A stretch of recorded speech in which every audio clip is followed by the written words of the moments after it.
भाई के मिल हुई कुछ कल चाहत हम से भाई गाना गाने, लेकिन ये गाना सुन ले तो प्रेम से दूर हाथ। जो भी सुना होगा, जो नहीं सुना होगा हाथ नहीं उठाएगा। देख ले भाई, जे सुन लो तो हाथ उठा दे, ये प्यार है। थप्पड़ी बजाते अरे कि तू नारी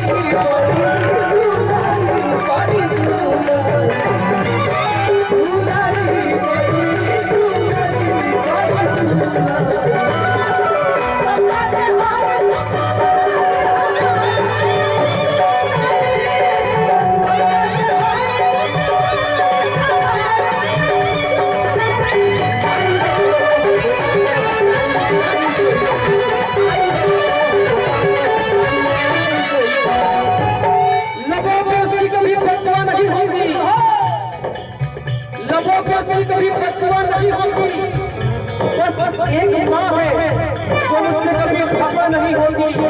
किसी के हिस्से में मका आई, किसी के हिस्से में टुका आई। मैं सबसे छोटा बेटा था, इसलिए मेरे हिस्से में सिर्फ मेरी माँ।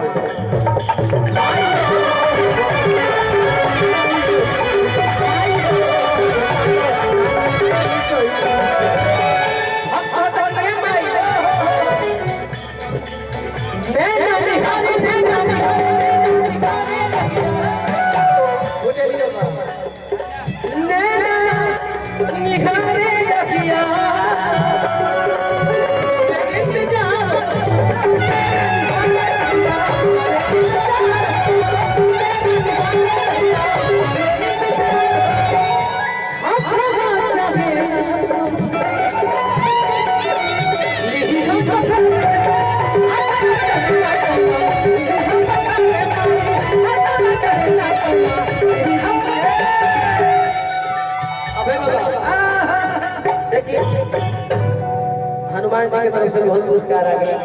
पुरस्कार का एक भोजन था, एक तरह से आशीर्वाद, टाइम पास। ट्रेन में टाइम पास होता है, यहाँ पे टाइम पास कर सकते हैं। ये मुझे मिल गया, ये म्यूजिशियन लोग को दे दीजिएगा। हाँ बोले कि जब कलाकार लोग खाएंगे तब मत खाइएगा, जब बोलेंगे तब खा सकते हैं। एगो फोड़ के जब लोग बोली लोग खाने लिख रहे हैं, बस बस बस बस नमक मार दिया। हर किने ना निहारे रखिया कि करे इंतजार